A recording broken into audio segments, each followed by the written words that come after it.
আরে বেটা, সোনার বাংলার সোনার রত্ন ঘুমিয়ে আছেন টুঙ্গিপাড়ার এলাকায় শামসুল হক ফরিদপুরি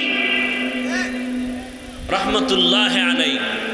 তিনি তো বলেছেন, আইয়ুব খানকে ধমক দিয়ে বলেছিলেন, আইয়ুব খান টাকা দিয়ে গরু কিনা যায়, শামসুল হকরে কিনা যায় না।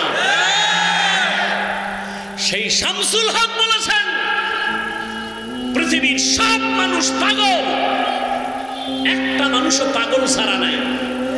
কেউ টাকার পাগল, কেউ ক্ষমতার পাগল, কেউ নারীর পাগল, কেউ গাড়ির পাগল, কেউ বাড়ির পাগল।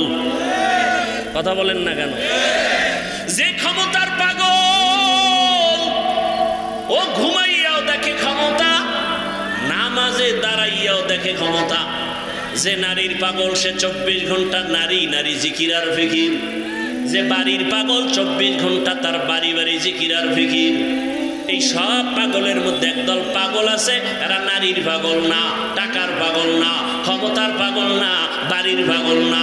এই পাগলগুলো শুধুমাত্র আমার আল্লাহ তাআলার পাগল। কার পাগল?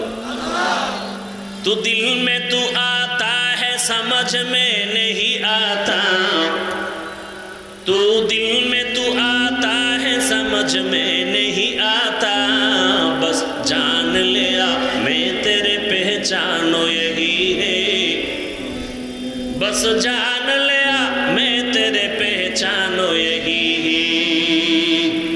যে টাকার পাগল সে টাকা তালাশ করে, ঠিক নেই? যে ব্যক্তি টাকার পাগল সে টাকা টাকা চায়। যে ক্ষমতার পাগল সে বলে টাকা লাগবে না, ক্ষমতা চাই। যে নারীর পাগল কার মা বাপ লাগবে না, নারী চাই, ঠিক নেই? আর যে ব্যক্তি আমার আল্লাহ তাআলার আশিক, ওই বান্দা বলে টাকা লাগবে না, বাড়ি লাগবে না, ক্ষমতা লাগবে না, আমি কিছুই চাই না, আমার মালিক মাওলাকে চাই।